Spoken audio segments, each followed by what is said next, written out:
Hello, everyone, and welcome. This is Jean Gallagher, just with Discover Rising Tides, How the Outside Makes the Inside Better, and welcome. And I'm here with Denise DeGaulle. Hey, Denise. Hey, Jean. Hey, we're continuing our conversation on your interesting take on resolutions and how we should really look at these so much more differently than we do, because it's really a habit change. And I love what you want to talk about, because you're talking about asking for help. And that's not something that's usually on the, it's not on the bingo card for resolutions.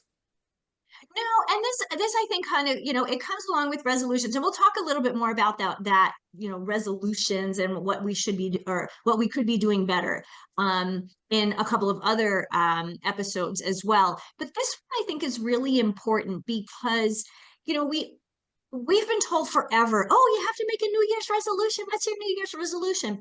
This year I said, I'm done with these resolutions. They don't work for tons of reasons. So I decided, let's pick a theme. So we've been talking about what that theme is, right? My theme for the year is impact. What kind of impact that I want to have on myself, obviously, my husband, my family, my friends, my clients, and our audience, right? And what I realized in the last couple of weeks, that something is missing when we're creating this theme, whatever it is, impact, harmony, give it, whatever you've decided. What did you decide? Did you pick one? A word, excuse me, a word? Theme, yeah. Decide. Decide. Ha. So, okay, so this is interesting. So what I find is we've created these ideas now, this theme for the year, and it's ours. We've taken ownership of it, right? Mm-hmm. But can we achieve it the way we want to on our own? It's a good question. We think we should, because the ego takes over. Absolutely. We think we should. Ha, there's that word. Trying to remove that word out of my vocabulary, because when we talk about, we should do this or I should do that, we kind of are pushing, it's kind of like getting pushed into doing something rather than like getting told to do something because it's something you want to do. Right? So when we do all these things by ourselves, one, it gets lonely. Two, you kind of lose momentum. And, three, you kind of all of a sudden go, wait, what did I start out to do anyway? And I'm doing this all by myself. Why am I doing that? So I have a client who, she's a friend actually. Sometimes I think I'm more her client than she is mine. But she used to own a fitness studio down in Florida. And when she first opened, she tried to manage everything herself. Now, she is in incredible shape. She loves this studio. And it was really what she always wanted to do. She did literally everything. She was teaching classes. She was marketing. She was cleaning the toilets, right? And eventually, the workload just was overwhelming. She wasn't having fun anymore. Right. So what do you do in that situation? Do you close up shop? No, of course not. What do we do? That's not why she got into it, though. She didn't get into it not to have fun. Exactly. The same thing with our theme for the year. We didn't get into it not to have fun or not to succeed. So what we realized when I was talking to my friend Lisa is she was always that she's always been kind of that driver, type A personality. I can do anything, and she basically can. Whatever she's tried, she's succeeded at. What she realized at this point was trying to do it on her own was failing. However, when she asked for help, she got an assistant. She got paid someone to clean the studio every night. All of a sudden, she enjoyed what she was doing because she She was back to herself. She wasn't the jack of all trades. She was the amazing fitness pro that she had set out to be. So why do you think we as women, especially at this stage in our lives, um, the midlife stage, why do you think we do this? Like we feel we need to do this and we need to do it on our own. I like to think that that was a rhetorical question. Yes. because I don't know that I have an answer, but I feel like I'm falling into this pattern, so I'm uncomfortable answering the question. But it gets to a point when we get to be of a certain age that we just like, well, it's just easier if I do it. That is a big part of it because one, there's, letting go. Right. A lot of times you think, yeah, it's faster if I just do this, but it's faster if I do this and faster if I do this. And all of a sudden now you've got 10 things that'll be faster. But if you had taught one person how to do one of them, you could actually focus more. So when we ask for help, whether it's, asking our BFF to support us, be an accountability partner, if we hire an assistant, oh, God forbid, right? How many businesswomen do we know say, oh, I don't really have the money to hire an assistant? Well, if they hired the assistant, they'd have more money because they'd be focusing on the things that were important, right? And let's be real, at this stage in life, energy can be an issue. I don't have the same amount of energy I did at 53 and 3/4 than I did when I was 20. Still energetic and I still feel good. But let's be real, by 6 o'clock at night, I'm done. Where I used to be able to go. I was the Energizer Bunny, right? Friends in college used to call me Perpetual Motion 2, because apparently I had a friend who was Perpetual Motion 1. But doesn't it become the work smarter, not harder piece? And that's what you were talking about with your friend. She's working harder and she's working harder, but she's not working as smartly as she should be. Exactly. So this is the time when, whether you've made a resolution, if you did, I recommend stepping back and creating a theme for the year. If you've already created that theme for the year, awesome. But now it's time to think, who do I need to support me to make sure this happens the way I want it to? So, thank you. You're welcome. Last thought. Success. Please. Success is not a solo journey. It's about sharing it with others. What a great way to end that one. Thanks, Denise. You're welcome. Hello, everyone. This is Jean Gallagher, Discover Rising Tides, and I want to just take a moment to talk about my friend, Denise Segal. I am honored to call her as a friend, and I'm so grateful that she gives us her insight during our shows, each show, and talks about healthy living, eating real food. You hear Denise say, eat real food a lot. Well, she means it, and she knows what she's talking about. She is an amazing healthy living coach, curator at Living Healthy List. And if you ever have any questions about what is real food, why does it matter? How does that apply to me? How do I change? What do I need to do? How do I even create a healthy living shopping list?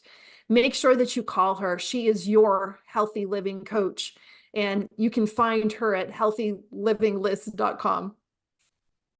Hello, everyone, and welcome.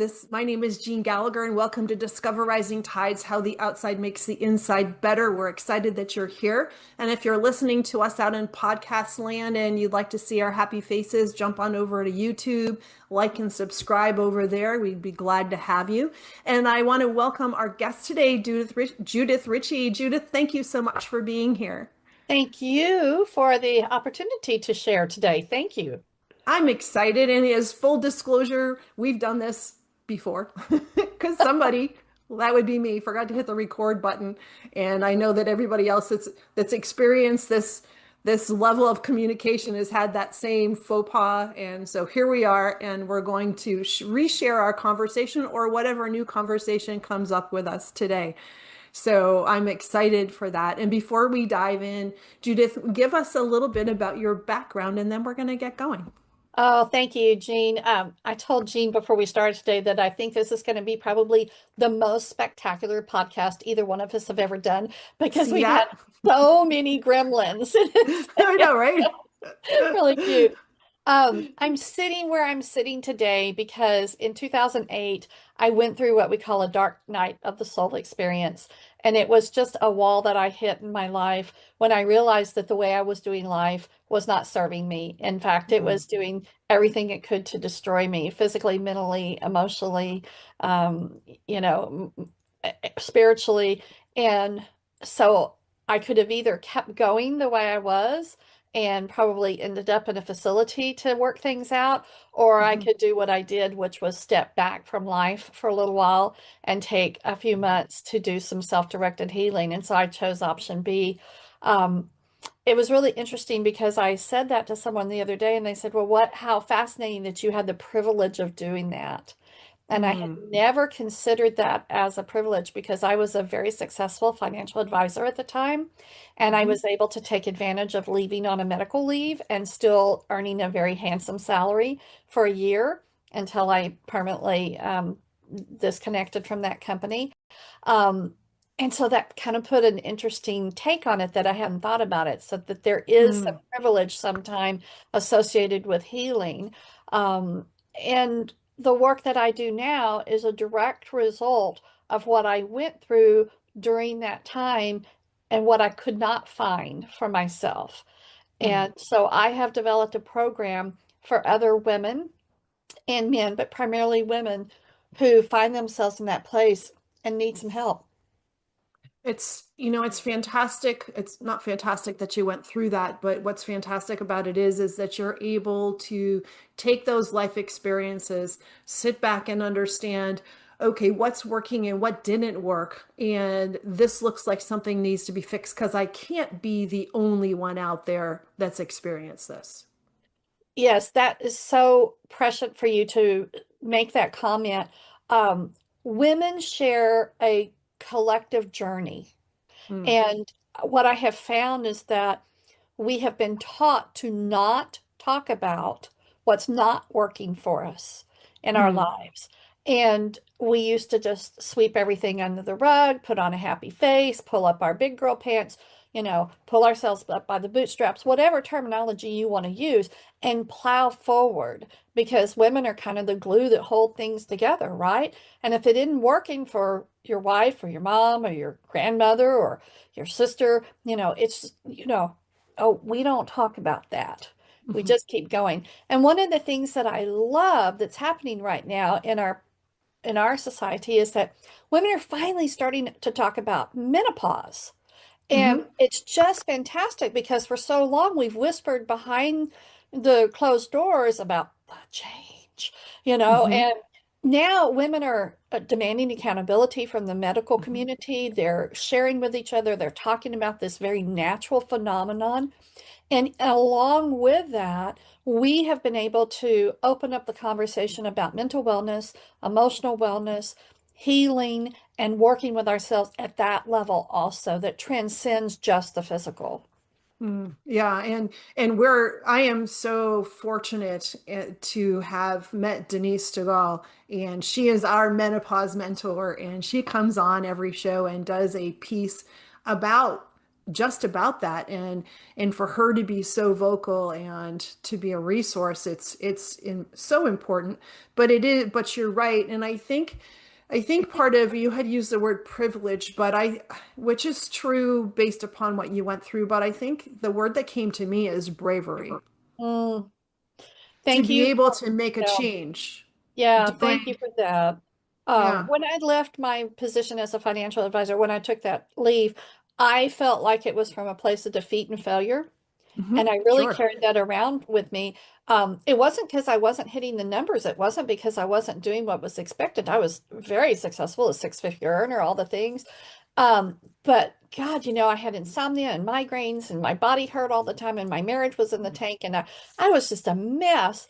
And so I really felt like a failure. And, kind of like with the Scarlet Letter, I felt like I was walking around with this F on my chest that everybody could see what a failure I was. And it was when I was on a plane trip coming home from a conference, And I was talking to the woman next to me in the seat who happened to be a life coach, and I didn't know what life coaches were at that time, and kind of told her what it was going on in my life. And she looked at me and said, "What gave you the strength and the courage to do that for yourself?" Mm. And you could have pushed me over with a feather when she said Mhm. that, because I had never looked at what I did advocating for myself as strength and courage. And now you put bravery with it. And it Mhm. is a place of strength and courage and bravery to recognize that it is okay to advocate for ourselves and to ask for that help. Yeah. Mhm. And it becomes very difficult, especially as a female, because we all hold many different roles inside of the family. And when you put career into that mix, as well as family responsibilities, and if you happen to be a parent or you happen to be a spouse, and managing the household and all of those things together, it's not okay and it's not normal to say I am successful, but I'm a hot mess and I need to pull back and step away. That's looked at so negatively rather than acknowledging you are a success, but your body is telling you that something is out of sorts and out of whack, and the body is going to scream as loud as it needs to ensure that somebody hears the message. That is so true. And for 3 years, I was screaming loudly, and Mm. no one in my purview got it. Hmm. And I kept telling my husband how unhappy I was. I just was like, this isn't working for me. And it was just like, well, when you reach this level, it'll all be okay. When you get here, it'll all be okay. And I was like, no, this isn't working for me. And finally, I was just like, I think I'm done with my marriage, and I'm definitely done with this career. The good news is the career went away and I kept the marriage. And this year we celebrate 24 years of marriage. Oh, And congratulations. thank you. We have intentionally worked on creating this beautiful life for ourselves. And I'll just give you a little snippet of that today to tell you that things are possible. Um, I took my car to get detailed, and my husband took everything out of my car for me and put it in our garage. And I didn't know this. I thought everything was still in the garage. And I left to go to a meeting this morning, and I went through some rain, and I called him and I was like, "Oh yeah, I went through some rain and I didn't have my umbrella, but fortunately when I got there it wasn't raining." He goes, "Oh no, you do have your umbrella in your car." And I went, "What?" And he goes, "Oh, I put everything back in your car for you." Oh. And I didn't even know that. And I thanked him and I hung up. And then I got really all the warm fuzzies. And I called him back and I said, "I'm literally sitting here driving with tears in my eyes because of what you did for me, and what a loving thing that was, and how loved I feel, and how my heart is just so full of love for you doing that little small thing for me. And I just wanted to let Mhm. you know that we weren't there, you know, 15 years ago at all. Mm. We That's weren't there. amazing. And And it's also amazing that you took the space to acknowledge the act. it's just a small thing, right? Mhm. And Mhm. that helped him and it helped me. And, in the middle of all of this, there's a couple of phrases that I want to talk about that get used all the time when you're talking about personal development and healing, and that's broken and fixed. And, the first thing I say to people is, you're not broken and you don't need to be fixed. Mhm. We carry wounds at a level that transcend the conscious and the subconscious. I call those soul wounds. And those can come from things that we've experienced in this lifetime. They can be familial things, they can be generational. And if you ascribe to this, they can even be things that you bring into this lifetime with you that have not had a chance to heal prior to this lifetime. That's the level that I work on. And I didn't even know all of that back in 2008. And so Mm. as I have studied and gotten all my certifications and become a practitioner, this has been something that I've realized. And we create patterns in our lives based on our experience, based on our generational and familiar patterns that cause our brain to react a certain way, right? So let's talk about the neuroscience of this, because that's very prevalent to self and personal development. It's something that isn't talked about very much. We're wired for safety. That's just a fact about humans. We have that fight, flight, or freeze reflex built into us. It's called the autonomic reflex. And we can actually flip into that state in nanoseconds anytime we feel like Mhm. we're under threat and not safe. In our world today, we constantly feel under threat.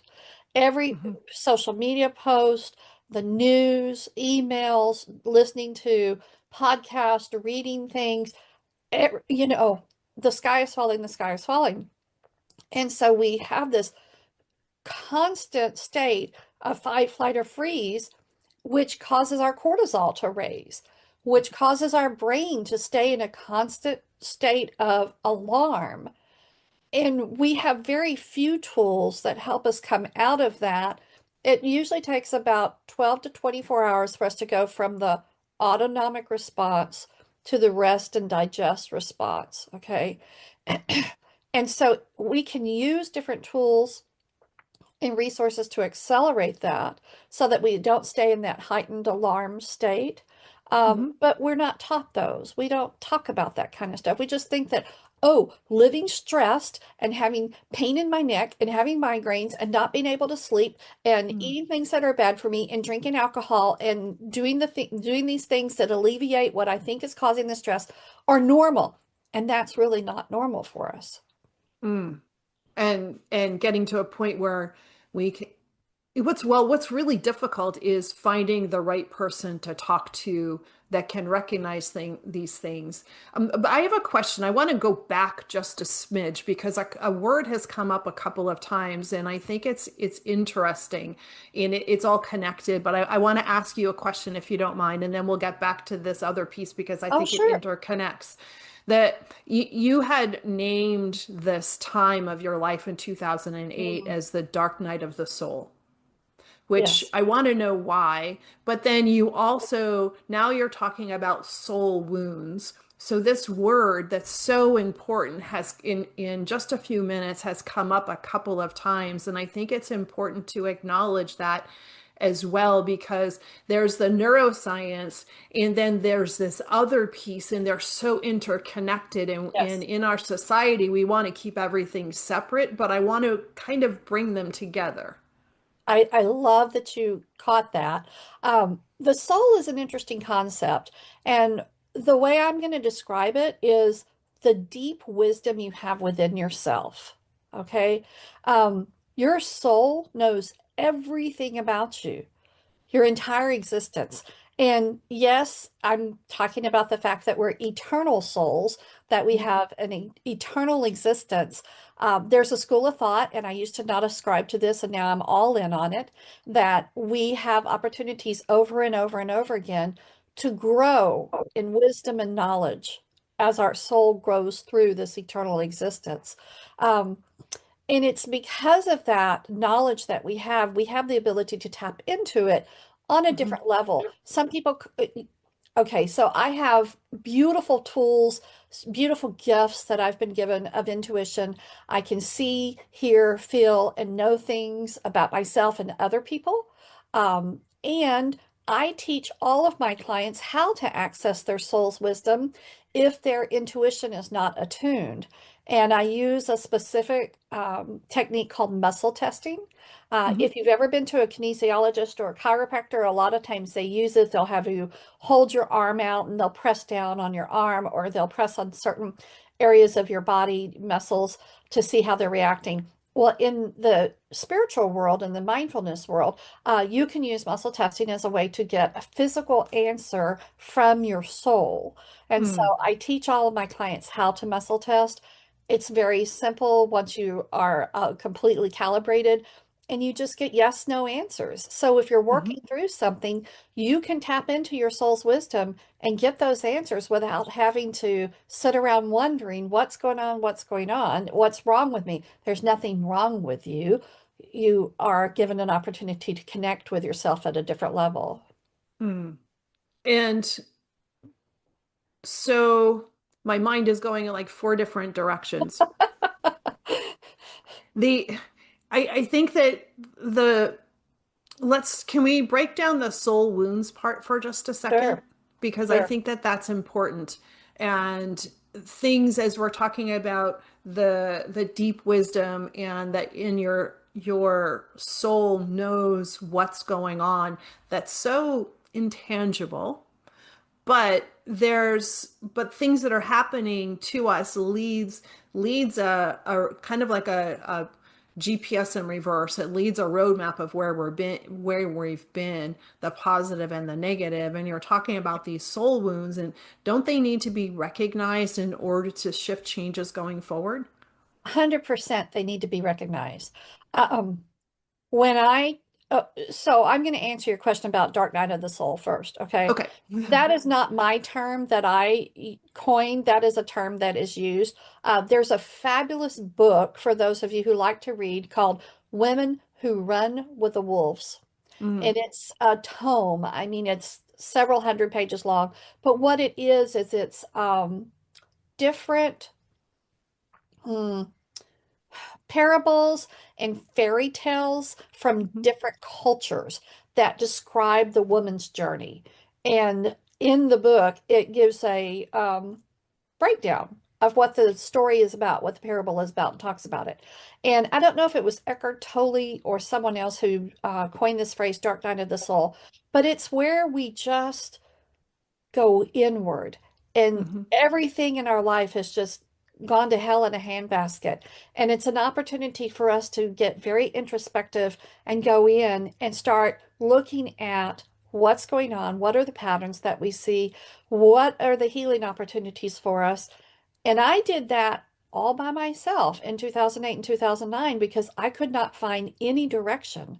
So I sat on my couch for about 6 months through this dark night experience, me and God, and crying and reading, and just figured it out. And then then different resources were started to be revealed to me. So that's the dark night of the soul.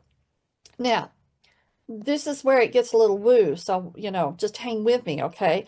Um, if you can wrap your head around the fact that our soul is an eternal being, we have an eternal existence in our soul, and we bring forward experiences into this lifetime, and the lifetimes that we have give our soul opportunity to learn things, to grow things, right?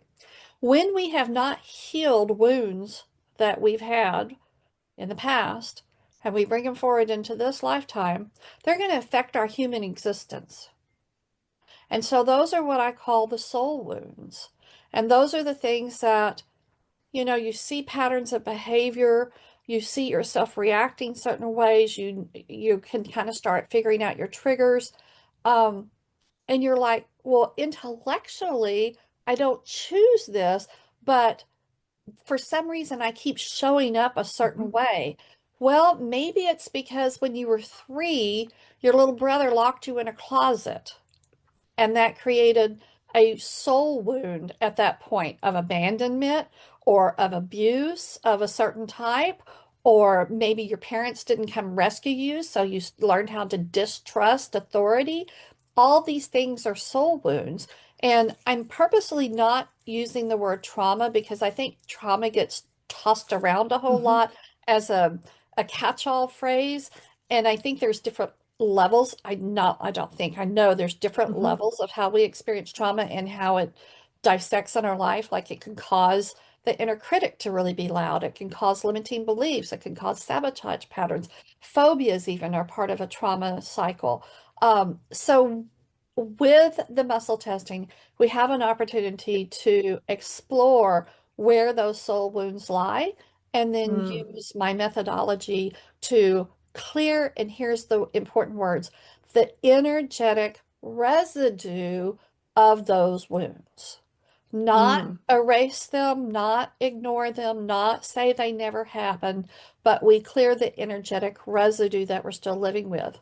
Now, let me connect some dots for you, okay? mhm, I'm going to bring the neuroscience back into it. So, on the spiritual side, we talk about the energetic residue.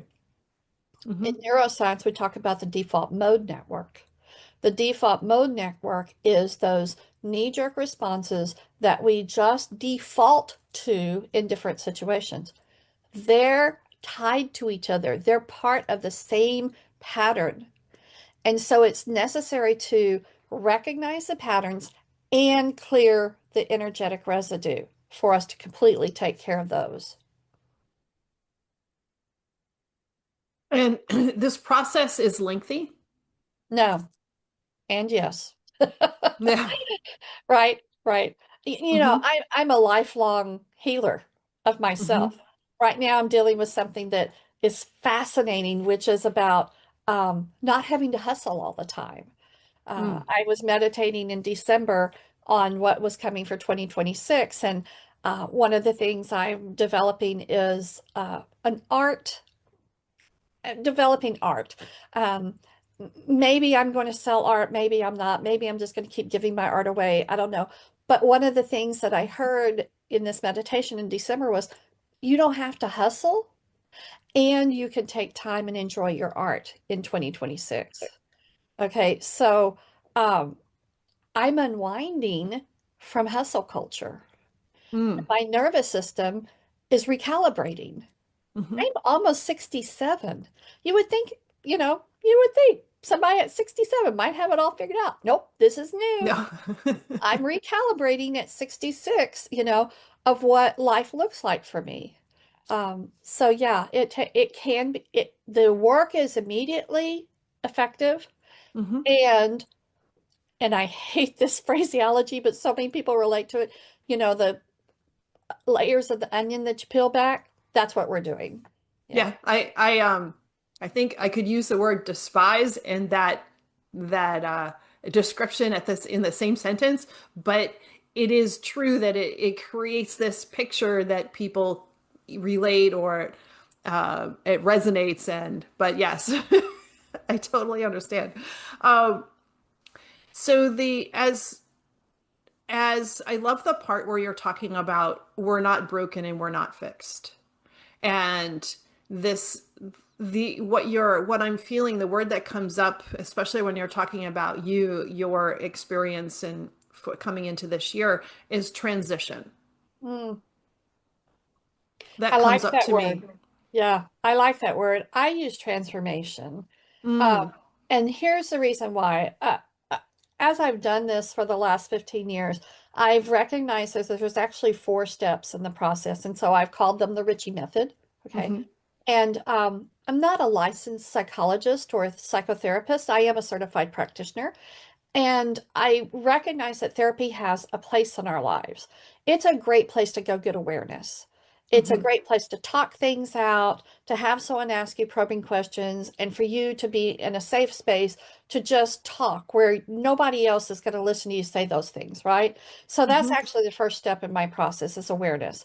But I approach it a little bit differently because what I do is I approach it through muscle testing and asking lots of inquiring questions, having those inquiring conversations with my client, answering through muscle testing. Well, in that process, then we go to the second step, which is breakthrough. And that's the ahas, the light bulb moments. This is where a lot of people think, oh, I've got it now. I can go on. What they're missing is that transition, that transformation, which is Hmm. the actual healing work. Okay. And this is where I like to help them understand and connect the dots with the neuroscience and then bring in the spiritual and energetic resources and tools so that they can develop those on their own, learn them from me, and then have those as part of their toolbox to be able to do this for themselves going forward, which is the last step, which is embodiment and integration. So my view is let's figure out what's underneath everything. Let's work on getting the energy behind that cleared, healed, released, and then let me teach you these tools and resources so that you can use those on your own going forward. Mm. So does somebody need to have such a life-changing moment as you did in 2008 to find relief or comfort or assistance through this transformation? Or what can be, what do you find are triggers that somebody says, oh, I really need to talk to somebody and Judith is the right person? That's a great question, and thank you for breaking it down that way. The answer is no, you don't have to have such a huge life event like I did. I had a woman come to me recently who's very spiritual and has her own gifts, and yet she realizes there's a few things she couldn't get to on her own. Mhm. And so one of her desires was to figure out what was causing her so much anxiety when she had to stand up in front of a group of students and speak. And so we're working on that. And, Mhm. that's not I'm going to sit on the couch for 6 months about it kind of thing. That was just like, I want to be able to do my job more efficiently and effectively. And so it's anytime you realize there's something just not working in this situation, Mm. and I can't put my finger on what it is. Or a disconnect. Yes, that too. Hmm. So moving along in whatever you're doing and it's going really well, but there all of a sudden there seems to be something there's a hitch in the step, or there's just something that's unidentifiable that feels like it's a block, but maybe I'm just making it up. No, and you're But that right. could You're be, right but I about mean, that. in your head, you Yeah. go, well, maybe I'm just imagining this. Right. I'll give you a couple examples. I had one client who came to me and he kept having the same reoccurring nightmare. He'd had it Mm. for decades. And we got in and we did the work and we figured out what was underneath the nightmare. We cleared it. He doesn't have the nightmare anymore. Wow. You know? And then I had another woman, and this gets into the woo a little bit too. Um, in relationships with men, she kept feeling like she was suffocated. Well, what we identified was that in a past life, she had indeed been suffocated and killed by a husband. Oh And my. so that was one of those soul wounds that she had carried into this lifetime that we had an opportunity to heal. She doesn't have that anymore. That's amazing. So one of the things that we had talked about way, way before was finding a source of purpose. Mm, And this is all interwoven in everything that you're talking about, isn't it? yes. And I was talking to somebody else on a podcast a while ago, and she was she helps people become published because she's an author and she had to self-publish, and now she helps people go through that process. But she was talking about the anxiety that she was having, the severe anxiety that she was having, and one of the things that helped her through that process was finding a purpose. And Hmm. when I had that conversation with her, that word just seemed to resonate. And you had brought it up too. And I wonder if we as a society, we're so, like you already talked about it, we're so, everything is just falling on top of us. And it's easy for that source of purpose, or, who am I? What am I? To either get buried or ignored with all the Yeah. noise. Yes. And, factor in, okay, so let's just look at a woman's life, right? Hmm. When a woman is born and she's a little baby girl, right? What do people say about her first off? Oh, she's so pretty. She's so cute. Look at how precious she is. So from the get-go, girls are domesticated, to use a term from Don Miguel Ruiz, who wrote the Four Hmm. Agreements, domesticated to slot into a certain role. Boys Hmm. have it happen to them too, but I'm going to speak to women, right? And so when children are growing up, when they're about two, they learn the word no, and they learn to advocate for their own self. Okay. Hmm. And then we teach them not to because it doesn't suit our purposes. But a Hmm. 2-year-old is really clear about what they do and don't want in life, right? And then we teach them, no, that's not appropriate. And girls are not allowed to be aggressive or Hmm. to speak up for themselves or to be assertive because they're considered bitches as they grow up. Women who are assertive and aggressive and who Hmm. advocate for themselves, that's the slot that they're put in. And then we don't ask children, who are you? We ask them, what do you want to be? So we're Mm. already creating We're human doings, not Mm-hmm. who Human we are. We're beings. not talking to them about who we are. And so it's interesting to step back from that when we look at our life purpose. And, we can dissect that a couple of different ways. Sometimes we have a purpose that doesn't pay the mortgage, and so we have to go have something that does. And sometimes we're fortunate enough to be able to put the two of them together. Mm-hmm. And I know plenty of people who do one thing to pay the mortgage and then have their causes and their different charities and philanthropy and work that they do on that side to fulfill their purpose. Mm-hmm. And And by it, the yes. way, I have a methodology I take people through. It's about an hour-long process to help them find out what their soul's purpose is. Mm. And what a great resource, because there's not a lot in society that speaks to that. Well, there isn't really anything. No, And, there isn't. no, and also the challenge is that we're so career driven. Yes, We identify ourselves by our career, because when you go to meet somebody and the first question is, what do you do? right. And that can that moment, that self-defining moment, that person that's asking the question is then going to create an opinion of you based upon your answer, of how they feel, whether what you're doing, what your career is sufficient for their conversation. Exactly. Exactly. Um, it's really interesting because what I learned about myself in my process was not that I was a people pleaser. What I did was I said yes to what everybody else wanted in my life. Hmm. That was what I took on. Oh, I'm going to say yes to this. You want me to go to this university? Yes. You want me to be in this program? Yes. You want me to, um, and it's part of the reason I married my first husband, because the thing was graduate high school, go to university, get a job teaching. It had to be a teaching job, get married and have babies. Well, I had done one, two, and three. And so I looked at the list. Okay, now it's time to get married and then start having children. So I married Hmm. this guy. And our marriage broke up because he had an affair. But I was equally culpable for the demise of our marriage because I married him because he was the next thing on the list.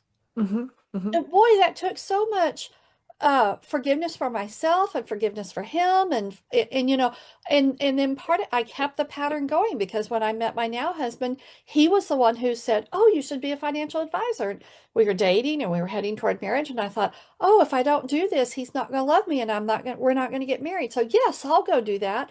Hmm. And then when I woke up, because there was definitely a moment where I woke up and I started advocating for myself and I stepped into my self-agency, I realized what the pattern was, that I was saying yes to everybody else. And now I say yes to me first. And then I examine everything from that place. Hmm. So what does it look like when people are working with you? It can be a couple of different ways. I have one-on-one work that I do with clients. That's private work. It's very intense, and we can work together for, a couple of months to a couple of years, and anything in between, whatever works out best for you. What I needed when I was going through my experience, my dark night of the soul experience, I needed guidance and direction, and I couldn't find any. And I couldn't everything I found was on the terms of, how to be a good wife, how to be the perfect wife, blah, blah, blah. And that wasn't what I was looking for. And the people who were out there, the Tony Robbins and the Oprahs and the Deepaks, and it didn't speak to me, okay, at Hmm. all. I needed something a little meatier. I didn't need the pop psychology stuff. So I have created a membership. It's called the Transforming Force, and it's everything I needed during that time on a do-it-yourself, a DIY basis. I provide the content and the material, and you're able to work through it in a very safe space in your home, in the park, while you're running, whatever it is, for yourself to do those deep dives at a personal level. And then once a month, we're building community around this. Once a month, we come together with a monthly gathering. That is a great place to start your work with me because Hmm. I'm going to provide for you tools that you can use. And I keep talking about creating that toolbox for yourself. to be able to work through a lot of these things so that when you do come to work with me, if you do on a one-on-one basis, you've already done a whole lot of the work that we would do otherwise. That's fantastic. And so what are some of the triggers or signs that the membership or the one-on-one would be the right option for people? Well, I like to tease and say, if you've been to Tony Robbins conferences, if you're following Gabby Bernstein or Mel Robbins, or you listen to Brene Brown and you've read all the books and you're still not there, then come talk to me. And, you know, there's something happening in the personal development world, especially the social media personal development world. And I have two terms that I like to use. One is toxic positivity, and the other one is toxic gratitude. And I know everybody listening to us has thumbed through Instagram and seen those. Oh, if you just fill in the blank, you'll be fill in the blank, right? That's toxic positivity because that's not true. And someone who's really struggling, who is in that dark place, who might be dealing with anxiety or depression or grief or working through trauma and maybe not even realize that, they look at that and they think there's something wrong with them. And so that sets up a shame and guilt cycle. What's wrong with me that I can't just fill in the blank and then be fill in the blank? What's wrong with me? You know, so that causes a further downward spiral. So that's toxic positivity. The other thing I really don't like is the toxic gratitude. Oh, just write down 3 things you're grateful for at the end of the day. Oh, start your day by being grateful. Yes, those are great practices when you're in that space. But if you can't find the If space, you can't find it, it sets up that same shame cycle that the toxic positivity sets up. So I don't use those as examples. I don't enjoy seeing those. I think those are more harmful than they are helpful. I like how you laid that out too. I can see how it delineates the pieces. So if people are curious and they want to just see if it's a good fit, how do people get in touch with you? So the easiest way is to go to my website, and I'll just give you this caveat. I'm not in love with my website, and it's a slow process. I'm doing some changes on it, but it's sufficient for now. It's my name, judithrichey.com, and Richey is spelled Richey, judithrichey.com. There's a button on there that you can schedule a coffee chat with me. There's some information about my membership there. The easiest thing to do is to sit down and have a coffee chat with me. I'm going to sell you a $10,000 package. I don't even have $10,000 packages. My membership is $47 a month. You know, it's lunch. You know, just come and have a conversation with me. And if I'm not the right person for you, I'm going to give you some ideas or some contacts of people to go talk to. I'm also recently on Substack, which I am loving Substack. I've gone off of Instagram and TikTok. That's not my thing. My nervous system doesn't enjoy them. But you can find me at the Richey Method on Substack, and I write a long article once a week, and then I post little notes throughout the day, the rest of the weeks. And then on LinkedIn, you can find me at Judith Richey, A Force for Transformation. Wonderful. So I remember, you are not broken and you do not need to be fixed. Correct. And Judith is a force of transformation for you. Thank you. Yeah, thank you. This has been such a lovely conversation. Thank you for sharing your personal thoughts as well as how you are making such a difference for people. And I encourage everyone that says, geez, this sounds like something I might need to ... reach out to you and see if it's a good fit. Thank you, Jean. I am so honored to be able to visit with your audience today and with you. And we make a great team. So thank you. We do really well together. Thank you so much for listening today. Today's show was sponsored by Seaside Solutions, my financial services company. As a business owner, it's easy to be pulled in many different directions, and often taking care of yourself plummets to the bottom of the list. For me, I find myself outside to reground. My time outdoors helps me manage my day more effectively and be more present for my clients. Through this, Discover Rising Tides was born. At Seaside Solutions, we truly believe that education is the foundation of financial wellness. Our primary focus is to provide guidance that is designed to help you achieve your long-term financial goals and visions. Working with a plan allows space for doing more things that you love, like being outside to make the inside better. If I can help you create or realign your plan, or if you would like to be added to my weekly newsletter, please let me know. This week's topic was 5 ways to set more achievable goals. Your referral means the big, beautiful world to me. And if I can help, please let me know. And thank you so much for listening, and see you next time.